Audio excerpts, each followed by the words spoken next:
Tapos ng mga maliligayang araw mo, Gregorio. Pagkagising na pagkagising mo, si kamatayan na ang bubungad sa'yo! Magandang buhay! Welcome to RZ Customer Service. This is JC. How may I help you today, ma'am? Ilapas niyo na yung hostage! Dala ko na yung 10 milyon! Hello? Gusto ko lang sana i-front up yung parcel ko. Dapat kasi kahapon pa siya dumating, sabi dun sa app. 2nd Street lang. Wanna meet? Ha? Ang 2nd Street? Eh dapat delivery yan, di ba? Eh bakit naging meet up? Bam! Oh my God, Mahal! I'm here! I'm here, Mahal! Kapit ka lang! Mahal! Sorry, Mahal. Save me. Ma'am, ang ibig ko pong sabihin, can I have your tracking number po para matrack ko po kung saan na po yung parcel nila? Pasensya na po ako. Okay, sige. 7859-73191. Pag-check naman, baka na-scam na pala ako. Ikaw, depende sa'yo. Worth it ba yan? Worth it? Anong depende sa akin? At anong pinagsasabi mo? Nag-trip ka ba? O sabi ko nga ang manager mo. Diyos ko. Patay na naman ako kay TL neto. Bata pa lang ako, pangarap ko na maging isang bidang action star. Pag matuldukan yun, nung sumimplang ako sa motor, galing sa isang shooting. Oh my God, for real? Oh my God, nakakatakot naman yun, Mahal. I'm afraid. Huwag kang mag-alala, Mahal. Ligtas na tayo. Nalagpasan ko yun. Nabaong kami sa utang. Pero buti na lang, may dumating na blessings kay Mama. Perfect. Then you met me. Your dream girl. Happy ending pa rin, Mahal. Bang! Ay, sorry. Nagulat ka ba? Tuloy ang barilan! Hindi naman ako mai-evict. Eh, di ba, good payer naman ako? JC, it's not about payment. Ang issue kasi, mga sunod-sunod na complaint ng mga neighbors mo. Pagdadala mo ng lalaki sa unit gabi-gabi, alam mong may lag ang guard natin sa baba. Maging siya, nag-aalala na din sa tuwing ilalag ang guest mo. Iba-iba. Ay, OA. Ang OA nila. Super. Pocholo. Ay, ma'am, pinsa ko yan. Justin. Naku, mamo, bading yun. Rog. Ako, workmate ko lang yun, no? Arturo.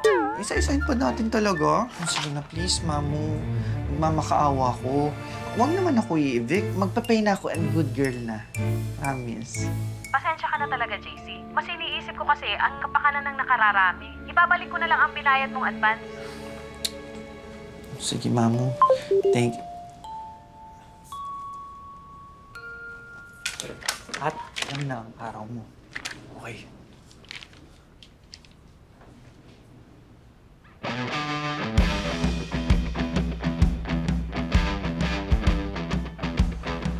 Anong ginagawa mo dito? Bakit? Nagbabalik na ako. At sino nagsabi na pwede kang tumira dito? Ay, bakit? Sa'yo tong bahay na to? Nakapangalan sa'yo? Wala akong pakialam. Kunting kahihiyan naman, JC. Dahil sa'yo, bakit na-aksidente si Mama? At talagang sa akin mo talaga sinisisi, no? Ano namang kinalaman ko sa aksidente ni Mama? Galit ka lang sa akin, eh. Dahil bakla yung kakambal mo. Sa ayaw at sa gusto mo, babalik ako dito. At dito ako titira. Okay? Opo, teka lang ba? Saan ka pupunta? Wala kang karapatan para umakyat dyan. Okay? Hindi mo nga to din bahay, no? Kaya, tumigil ka nga dyan. Teka nga lang! Hoy! Nakausap kita! Dito ka! Dito ka magbading ka? Ano ba? Nakausap kita! Bitawan mo ako! Sakit pa ba? Sabi ko talaga, sir! Bitawan mo ako! Para dito, sir! No!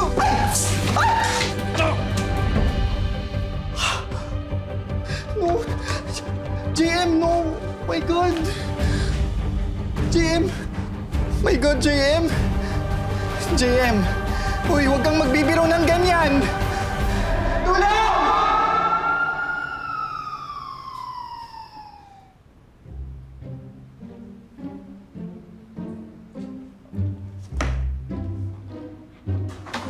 Hoy, Tol!